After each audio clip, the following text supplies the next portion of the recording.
Today we're going to look at two different kinds of bulb discharges.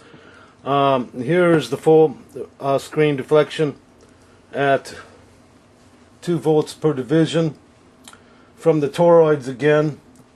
In this case the toroid is being excited by a Krypton bulb, and the bottom square coil will be excited by a Xenon bulb. We'll back out of the picture here.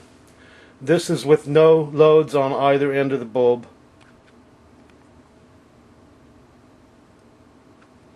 As we can probably see, the bulbs may be barely visible in discharge. We'll turn the light out.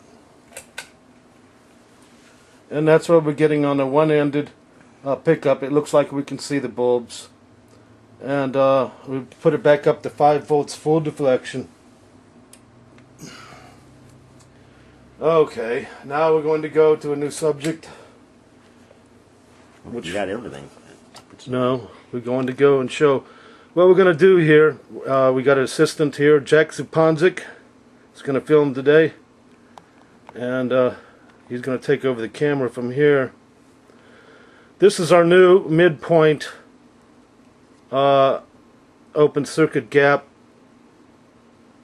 And what it consists of is a small ferrite block 3/8 wide, sandwiched in by blades, utility knife blades, and pressure exerted by neodymium magnets on either side.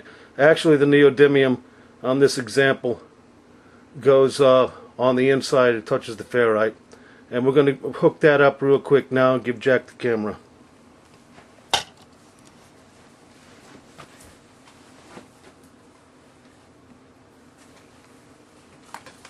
Go back and get a background view or whatever. Okay, well, it looks like we can see. We'll turn our top light on there. We're going to look at the action of the bulbs and with the new midpoint gap. Yes, that's working pretty good, Harv. Yeah. Okay. As we can see, the bulbs are taking a lightning-like discharge, very similar in each case, and of course we're picking up EM again. We just wanted to show that quickly. Now in comparison, we're going to give the bulbs the former aluminum plate pizza background top end capacity. So we're going to replace that. Hold on, Harv. I'm zooming in. I'm getting a better look at this. Boy, this is good. Well, that's at 5 volts per division, I think, wasn't it? We said. That's actually at 10x probe. Yeah, that's on our ferrite toroids here. The kryptonite bulb seems real sensitive to out of touch, but we're going to do a quick gout demonstration. Now we're going to disconnect the top. We're going to disconnect this midpoint end capacity. We see the bulbs immediately go out. Now we're going to give this one I touched that other potential by accident. This happens all the time. We're going to give it the stronger potential on the bottom bulb. I can't see nothing.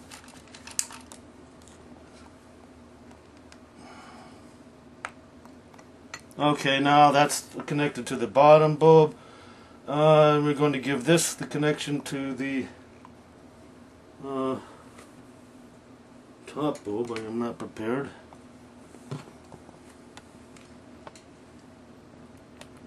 Now this is the new process then, as we did before, with a plate capacity in the background. Plate capacity is no longer elevated. You can't see it. It's behind the scope. Again, we remove the Xenon bulb. We can see the difference. That's the one open-ended signature. That's the midpoint capacity signature. And you can see the bulbs, you know, they don't get too much of a illumination compared to the former examples. In each case, it wants to go to the ground of the scope itself. And now finally we can conclude here with this little demo, this MHO demo, whatever we wish to call it. We're going to remove the plate capacity for the top bulb, and I'm going to put my gouted foot on there. And we're going to look at those differences again. Ouch! We're going to go to my little piece of aluminum foil down here. The thing about this thing, you know... You gonna get shocked now? It doesn't shock you, even though it's looking like it shocks me. It's only when you got a small point of your body that it's going to shock you. And the whole point of having that surface area is so it doesn't shock you as much. Okay, now let's focus back on the bulb discharge.